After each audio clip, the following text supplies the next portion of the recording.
আসসালামু আলাইকুম ওয়া রাহমাতুল্লাহ।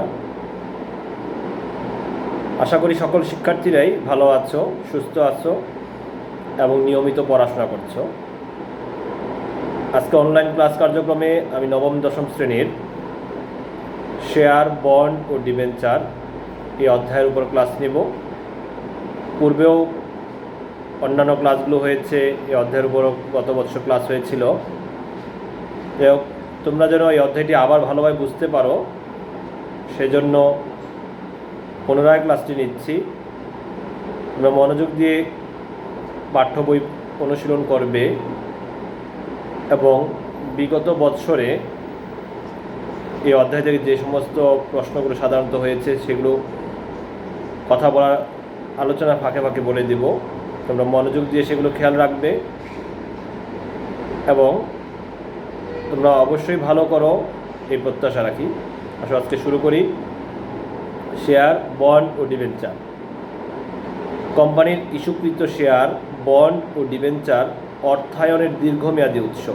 এই তিনটাই হলো অর্থায়নের দীর্ঘমেয়াদী উৎস। শেয়ার, বন্ড, ডিবেঞ্চার এগুলো হলো যে কোনো কোম্পানির অর্থায়নের দীর্ঘমেয়াদী উৎস এবং একই সাথে বিনিয়োগকারীদের জন্য এক একটি বিনিয়োগ পদ্ধতি। তিনটা আলাদা আলাদাভাবে এক একটি বিনিয়োগ পদ্ধতি। মানুষ শেয়ারে বিনিয়োগ করে, কেউ বন্ডে বিনিয়োগ করে, কেউ ডিবেঞ্চারেও বিনিয়োগ করে। এগুলো এক একটি আলাদা আলাদা বিনিয়োগ পদ্ধতি। বিনিয়োগের উৎস হিসেবে ব্যবহৃত এসব পদ্ধতির প্রত্যেকটির নিজস্ব বৈশিষ্ট্য, সুবিধা ও অসুবিধা রয়েছে। এদের প্রত্যেকটার কী হচ্ছে, নিজস্ব বৈশিষ্ট্য আছে। শেয়ারের একরকম বৈশিষ্ট্য, বন্ডের আরেক রকম বৈশিষ্ট্য, ডিবেঞ্চারের আরেক রকম বৈশিষ্ট্য। তাদের এদের প্রত্যেকের আলাদা আলাদা বৈশিষ্ট্য, সুবিধা ও অসুবিধা রয়েছে। এসব বিনিয়োগ পদ্ধতি থেকে বিনিয়োগকারীদের প্রত্যাশিত আয় এবং ঝুঁকিতে ভিন্নতা থাকে। শেয়ারের আয় এবং ঝুঁকি একরকম, বন্ডের ক্ষেত্রে আয় এবং ঝুঁকি অন্যরকম, ডিবেঞ্চারের ক্ষেত্রেও প্রত্যাশিত আয় এবং ঝুঁকি ভিন্ন রকম। ফলে একজন বিনিয়োগকারীকে বিনিয়োগ সিদ্ধান্ত নেওয়ার আগে প্রত্যেকটি পদ্ধতির বিভিন্ন দিক সম্পর্কে জানা দরকার। আমি কোন ক্ষেত্রে বিনিয়োগ করব, শেয়ারে বিনিয়োগ করব, বন্ডে বিনিয়োগ করব না ডিবেঞ্চারে বিনিয়োগ করব, এই জন্য এগুলো সম্পর্কে আলাদা আলাদাভাবে জানা দরকার। তাদের ক্যারেক্টার, তাদের অ্যাডভান্টেজ, ডিসঅ্যাডভান্টেজগুলো জানা দরকার। এই অধ্যায়ে আমরা বিনিয়োগকারীদের দৃষ্টিকোণ থেকে এসব বিনিয়োগ পদ্ধতি সম্পর্কে বিস্তারিত জানতে পারব। বিনিয়োগের ভূমিকা। অর্থায়নের উৎস হিসেবে কোম্পানির ইস্যুকৃত সাধারণ শেয়ার, অগ্রাধিকার শেয়ার, বন্ড ও ডিবেঞ্চার বিনিয়োগকারীদের জন্য বিনিয়োগের খাত হিসেবে বিবেচিত হয়। একজন বিনিয়োগকারীর জন্য একটি কোম্পানির অর্থায়নের উৎস হিসেবে সাধারণ শেয়ার, অগ্রাধিকার শেয়ার, বন্ড ও ডিবেঞ্চার এগুলো কী হয়, বিনিয়োগের খাত হিসেবে বিবেচিত হয়। একজন বিনিয়োগকারীর জন্য একটি কোম্পানির কোন জায়গায় অর্থ বিনিয়োগ করবে, এটা হলো সাধারণ শেয়ার, অগ্রাধিকার শেয়ার, বন্ড অথবা ডিবেঞ্চার। বন্ড ও ডিবেঞ্চার এই খাতগুলোতে একটি কোম্পানি অর্থায়ন করে থাকে আর এর মাধ্যমেই কোম্পানি তার অর্থের এই উৎসগুলো থেকে অর্থ সংগ্রহ করে থাকে। একজন বিনিয়োগকারী বিভিন্ন খাতে তার অর্থ বিনিয়োগ করতে পারে। মনে করো তোমার বাবার 10 লক্ষ টাকা আছে। এই 10 লক্ষ টাকা তিনি ইচ্ছে করলে কোনো ব্যাংকে স্থায়ী আমানত হিসেবে রাখতে পারে, অথবা তিনি উক্ত টাকা দিয়ে কোনো কোম্পানি কর্তৃক ইস্যুকৃত সাধারণ শেয়ার, অগ্রাধিকার শেয়ার, বন্ড এবং ডিবেঞ্চার এদের যে কোনো এক বা একাধিক ক্ষেত্রে বিনিয়োগ করতে পারে। বিনিয়োগের খাত হিসেবে এদের প্রত্যেকটির নিজস্ব স্বকীয়তা রয়েছে। বিনিয়োগের খাত হিসেবে আমি যে বিনিয়োগ করব, এদের প্রত্যেকটা আলাদা আলাদা নিজস্ব বৈশিষ্ট্য রয়েছে। এদের প্রতিটি থেকে বিনিয়োগকারীর আয় এবং ঝুঁকিতে ভিন্নতা রয়েছে। প্রত্যেকটার আয়ের এবং ঝুঁকির ভিন্ন ভিন্ন দিক রয়েছে। পরবর্তী অনুচ্ছেদগুলোতে বিনিয়োগের খাত হিসেবে এদের প্রতিটির স্বকীয়তা, সুবিধা অসুবিধা এবং তুলনামূলক বিচার আলোচনা করা হয়েছে। এগুলো পরবর্তীতে আলোচনা করব, তোমরা তখন বুঝতে পারবে আরও বিস্তারিতভাবে। তাহলে কোম্পানির অর্থায়নের উৎস হলো, এখান থেকে আমরা বুঝতে পারি কোম্পানির অর্থায়নের উৎস হলো সাধারণ শেয়ার, অগ্রাধিকার শেয়ার, বন্ড আর হলো ডিবেঞ্চার। একজন বিনিয়োগকারীর জন্য তার অর্থ বিনিয়োগ করার জন্য একটা কোম্পানিতে তার অর্থ বিনিয়োগের জন্য তার খাত হলো 4টা: সাধারণ শেয়ার, অগ্রাধিকার শেয়ার, বন্ড এবং ডিবেঞ্চার। সে তার টাকা ব্যাংকেও রাখতে পারে, জমি ক্রয় করতে পারে, অথবা কোম্পানি শেয়ার ক্রয় করেও বিনিয়োগকারী হয়ে সে অর্থ বিনিয়োগ করতে পারে। এবং এদের প্রত্যেকটির আলাদা আলাদা বৈশিষ্ট্য রয়েছে, তাদের সুবিধা রয়েছে, অসুবিধা রয়েছে এবং তাদের প্রত্যাশিত আয়ও ভিন্ন। তারপর সাধারণ শেয়ারের শ্রেণী বিভাগ। পাবলিক লিমিটেড কোম্পানির তহবিল বা মূলধন সংগ্রহের একটি গুরুত্বপূর্ণ উৎস হচ্ছে শেয়ার বিক্রয়। কোম্পানি যেহেতু বলা হয়েছে পাবলিক লিমিটেড কোম্পানি 2 রকম, একটা পাবলিক লিমিটেড কোম্পানি আর একটা হলো প্রাইভেট লিমিটেড কোম্পানি। কোম্পানি 2 রকম, public limited company, Bangladesh company আইন অনুযায়ী কোম্পানি 2 রকম: পাবলিক লিমিটেড কোম্পানি আর হলো private limited company. Public limited company সে তার মূলধন সংগ্রহের জন্য বা তহবিল সংগ্রহের জন্য তার সবচেয়ে গুরুত্বপূর্ণ উৎস হচ্ছে শেয়ার বিক্রয়। শেয়ার হচ্ছে বড় অঙ্কের মূলধনের ক্ষুদ্র ক্ষুদ্র অংশ। শেয়ার কি, যদি এখন জিজ্ঞাসা করা হয় শেয়ার কি, তাহলে আমরা এক কথায় বলতে পারি শেয়ার হচ্ছে বড় অঙ্কের মূলধনের ক্ষুদ্র ক্ষুদ্র অংশ। অর্থাৎ একটি কোম্পানির যে 100 কোটি, 200 কোটি, যা 1000 কোটি টাকা যে মূলধন হয়, তার যে ছোট ছোট লট বা ছোট ছোট অংশে ভাগ করা হয়, এই ছোট ছোট অংশকে বলা হয় একটি শেয়ার। তাহলে এক কথায় শেয়ার হচ্ছে বড় অঙ্কের মূলধনের ক্ষুদ্র ক্ষুদ্র অংশ। শেয়ার ক্রয়ের মাধ্যমে ক্ষুদ্র বিনিয়োগকারীগণ বিনিয়োগে আগ্রহী হয়। এই যে শেয়ার বাজার ইকোনমিক্যাল মার্কেট, এই ইকোনমিক মার্কেট যে দেশে যত উন্নত, সে দেশের অর্থনীতিও তত উন্নত। এই জন্য কোম্পানিগুলো তাদের মূলধনকে ছোট ছোট অংশে ভাগ করে জনগণের নিকট বিক্রি করে তহবিল সংগ্রহ করে, মানুষকেও তার বিনিয়োগের জন্য উৎসাহিত করে, তার অর্থকে প্রোডাক্টিভিটি দান করে। অর্থাৎ অর্থ বসে না থেকে, অলসভাবে না থেকে এই অর্থগুলো সঞ্চয়িত অর্থগুলো দিয়ে সে বিনিয়োগ করে প্রত্যাশিত আয় অর্জন করে, সে সুখে স্বাচ্ছন্দ্য জীবনযাত্রার মানকে সহজ করে। এজন্য শেয়ার ক্রয়ের মাধ্যমে ক্ষুদ্র বিনিয়োগকারীগণ বিনিয়োগে আগ্রহী হয়। বিনিয়োগকারীদের আকৃষ্ট করার জন্য কোম্পানি সংগঠনগুলো বিভিন্ন প্রকার শেয়ারের প্রচলন করে থাকে। আমাদের মতো সাধারণ মানুষকে আকৃষ্ট করার জন্য কোম্পানিগুলো কী করে? বিভিন্ন প্রকার শেয়ারের প্রচলন করে থাকে। দেখি কী কী। অর্থায়নের দীর্ঘমেয়াদী উৎস। অর্থায়নের দীর্ঘমেয়াদী উৎসগুলো কি? 3টা: শেয়ার, বন্ড, ডিবেঞ্চার। অর্থায়নের দীর্ঘমেয়াদী উৎস হলো 3টি: শেয়ার, বন্ড, ডিবেঞ্চার। শেয়ার আবার আছে কয়টা? শেয়ার আছে আবার 5 প্রকার: সাধারণ শেয়ার, অগ্রাধিকার শেয়ার, বিলম্বিত share, right share, bonus share. Share হলো 5 প্রকার: সাধারণ শেয়ার, অগ্রাধিকার শেয়ার, বিলম্বিত share, right share, bonus share. পরবর্তীতে আলোচনা করলে তোমরা এগুলো আরও বেশি ক্লিয়ার হবে। দেখি সাধারণ শেয়ার। বড় অঙ্কের মোট মূলধনকে ছোট ছোট খণ্ডে বিভক্ত করে শেয়ার হিসেবে বিক্রয় করা হয়। বড় অঙ্কের মোট মূলধনকে ছোট ছোট খণ্ডে বিভক্ত করে শেয়ার হিসেবে বিক্রয় করা হয়। সরকারের অনুমতি নিয়ে ন্যূনতম মূলধন সংগ্রহের পর সংবাদপত্রের মাধ্যমে বিবরণপত্র ছাপিয়ে কোম্পানিটি সম্পর্কে একটি ধারণা দিয়ে জনগণের নিকট শেয়ার ক্রয়ের আবেদন চাওয়া হয়। আমরা বুঝতে পারছি, সরকারের অনুমতি সাপেক্ষে ন্যূনতম মূলধন সংগ্রহের পর, অর্থাৎ একটি কোম্পানি চালু হওয়ার পর একটা ইনিশিয়াল যে ক্যাপিটাল দরকার, সেগুলো উদ্যোক্তাগণ চালু করবে। সংগ্রহের পর পরবর্তী সরকারের অনুমতিক্রমে সংবাদপত্রের মাধ্যমে বিবরণপত্র ছাপিয়ে কোম্পানি জনগণের নিকট শেয়ার ক্রয়ের জন্য আবেদন করে। অনেক আবেদন পড়লে লটারির মাধ্যমে শেয়ার বণ্টন করা হয়। যদি আবেদনের সংখ্যা আমি যা বিক্রি করতে চাই তার থেকে বেশি হয়, তাহলে লটারির মাধ্যমে বণ্টন করা হয়। ফলে ক্ষুদ্র বিনিয়োগকারীরাও শেয়ার কিনে বিনিয়োগে অংশগ্রহণ করতে পারে। এরাই প্রকৃতপক্ষে কোম্পানির মালিক। যারা সাধারণ শেয়ার ক্রয় করে তারাই প্রকৃত অর্থে কোম্পানির মালিক, আর যারা উদ্যোক্তা পরিচালনা করে তারা হলো কোম্পানির দেখভালের একজন ব্যবস্থাপক শুধুমাত্র। তাহলে বিনিয়োগকারীরাই, অর্থাৎ যারা সাধারণ শেয়ারে অর্থ বিনিয়োগ করে বা সাধারণ শেয়ার ক্রয় করে, তারাই কোম্পানির প্রকৃত মালিক। প্রতিষ্ঠানের অর্জিত মুনাফা লভ্যাংশ হিসেবে শেয়ার হোল্ডারদের মধ্যে বণ্টিত হয়। একটি কোম্পানি যে লভ্যাংশ অর্জন করে সমস্ত দায় দেনা পরিশোধের পরে প্রতি বছরের এই অর্জিত মুনাফা লভ্যাংশ হিসেবে শেয়ার হোল্ডারদের মধ্যে বণ্টিত হয়। তারল্যের প্রয়োজন পড়লে শেয়ার হোল্ডাররা সেকেন্ডারি মার্কেটে, যেমন ঢাকা স্টক এক্সচেঞ্জ, বাংলাদেশে সেকেন্ডারি মার্কেট দুটি, একটা ঢাকা স্টক এক্সচেঞ্জ, একটা চট্টগ্রাম স্টক এক্সচেঞ্জ। তারল্যের প্রয়োজন পড়লে শেয়ার হোল্ডাররা সেকেন্ডারি মার্কেটে যেমন ঢাকা স্টক এক্সচেঞ্জ বা চট্টগ্রাম স্টক এক্সচেঞ্জ তাদের শেয়ার বিক্রি করতে পারে এবং সেখানে মূল্য বৃদ্ধি পেলে তাদের লাভ হয়। যদি বেশি দামে বিক্রি করতে পারে তাহলে তাদের লাভ হবে, যদি কম দামে বিক্রি করে তাহলে তাদের লস, ক্ষতি হয়। সাধারণত লাভজনক কোম্পানির ক্ষেত্রে শেয়ার হোল্ডাররা নিয়মিতভাবে লভ্যাংশ পেয়ে থাকে। সাধারণত লাভজনক কোম্পানির ক্ষেত্রে শেয়ার হোল্ডাররা নিয়মিতভাবে লভ্যাংশ পেয়ে থাকে, তবে লভ্যাংশ প্রদানের কোনো নির্দিষ্ট হার পূর্ব নির্ধারিত থাকে না। সাধারণ শেয়ারের মালিকরা যে লভ্যাংশ পাবে এটার জন্য কোনো নির্দিষ্ট করা থাকে না পূর্ব থেকে।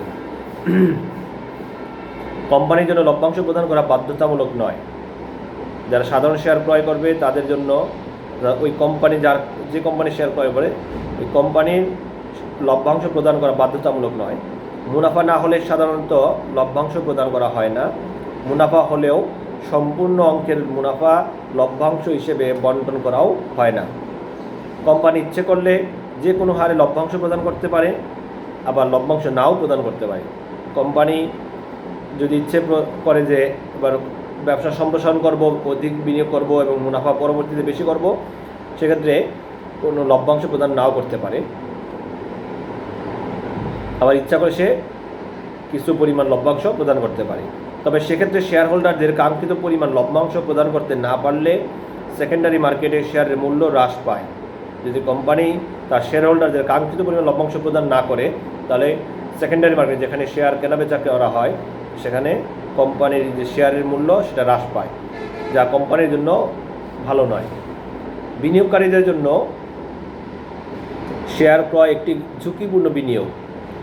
এই জন্য সাধারণ শেয়ার একটি ঝুঁকিপূর্ণ বিনিয়োগ। এটার বহু নির্বাচনীতে আসে, তোমরা এই জায়গাগুলো গুরুত্বপূর্ণ অংশগুলো ভালোভাবে পড়ে নেবে। বিনিয়োগকারীদের জন্য শেয়ার ক্রয় অর্থাৎ সাধারণ শেয়ার ক্রয় একটি ঝুঁকিপূর্ণ বিনিয়োগ। শেয়ার ইস্যুকারী কোম্পানি সবসময় শেয়ার মালিকদের লভ্যাংশ দিতে বাধ্য থাকে না। কোনো বছর কোম্পানি পর্যাপ্ত মুনাফা করতে না পারলে শেয়ার মালিকদের কোনো লভ্যাংশ দেওয়া হয় না। আবার কোম্পানির অবসায়নকালে সম্পত্তি বিক্রি হতে প্রাপ্ত অর্থ থেকে সকল পাওনাদার এবং অগ্রাধিকার শেয়ার মালিকদের দাবি মেটানোর পর সাধারণ শেয়ার মালিকদের দাবি মেটানো হয়। যদি আমরা সাধারণ শেয়ার ক্রয় করি আর কোম্পানি যদি অবসায়ন বা বিলুপ্ত হতে যা হয়, যে আইনের যে বাধ্যবাধকতা আছে সেখানে যদি বিলুপ্ত হয়, তাহলে ওই কোম্পানি যদি বিলুপ্ত হয় তাহলে প্রথমে কোম্পানি বিক্রি করে যে টাকা পাওয়া যাবে, প্রথমে তাদের পাওনাদার ও যা অগ্রাধিকার শেয়ার মালিকদেরকে টাকা পরিশোধ করবে। তারপর যে অবশিষ্ট টাকা থাকবে তা আনুপাতিক হারে সাধারণ শেয়ারদের মধ্যে দেওয়া হয়।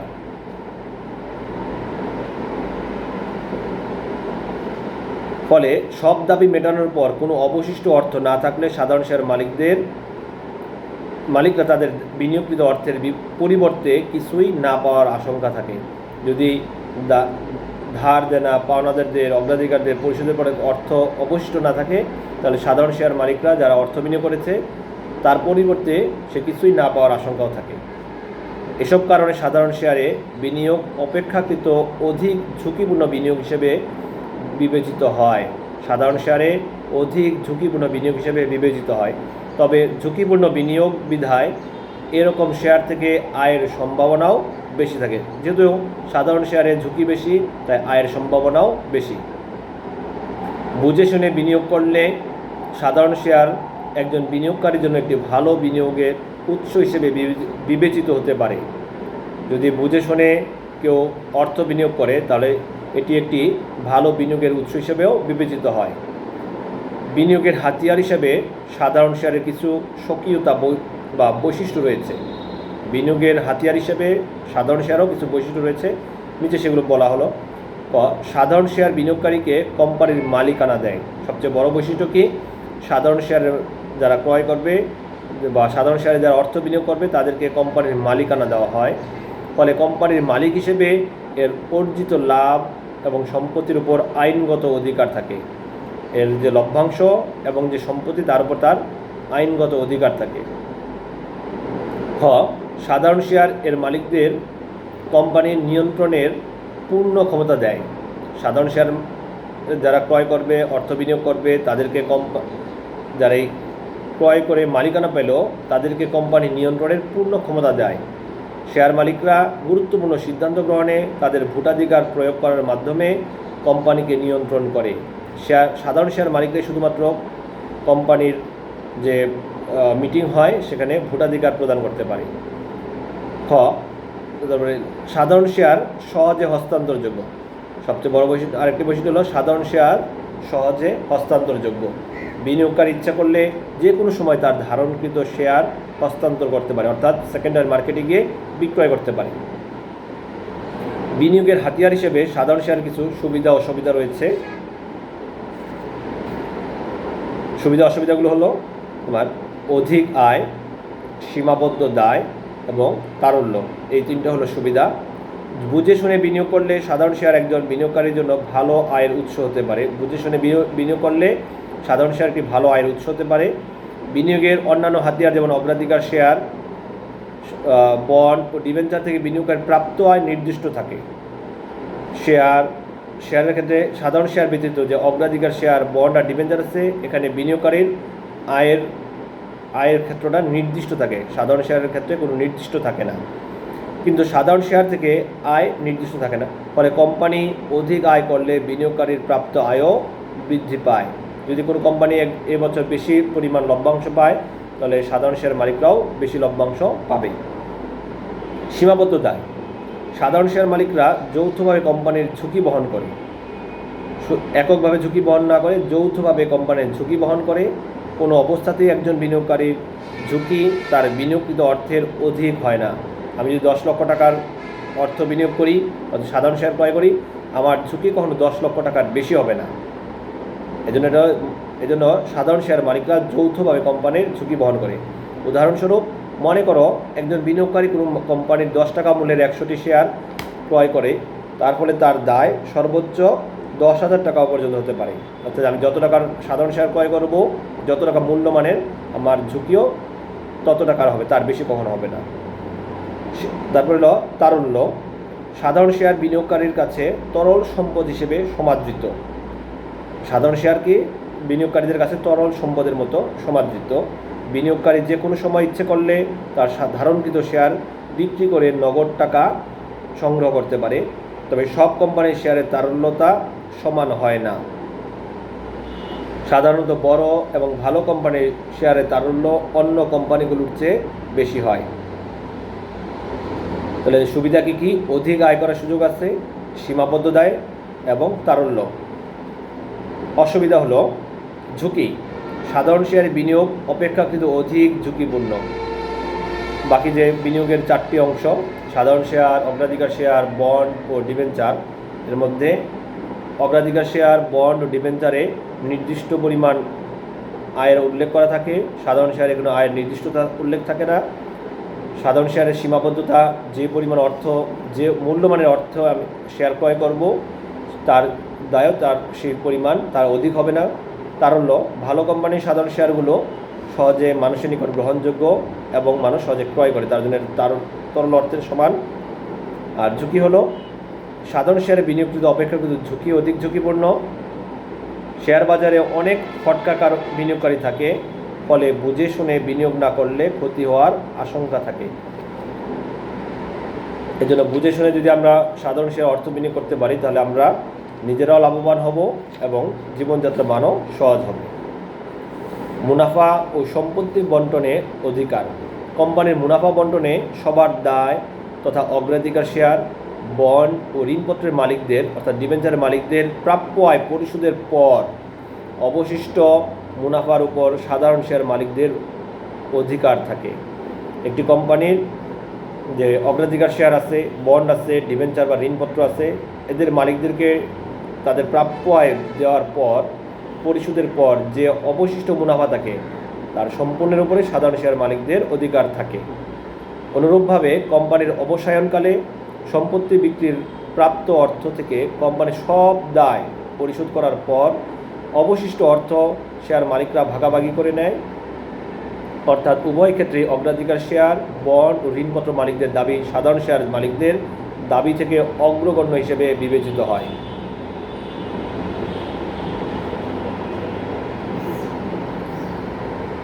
তো প্রিয় শিক্ষার্থীরা, আজকে এই পর্যন্তই। পরবর্তী ক্লাসে এই অধ্যায়ের বাকি অংশগুলো আলোচনা করব। তোমরা মনোযোগ দিয়ে এই অংশটা দেখবে, বাসায় নিয়মিত পড়াশোনা করবে। তোমাদের সুস্বাস্থ্য কামনা করছি। আল্লাহ হাফেজ। আসসালামু আলাইকুম।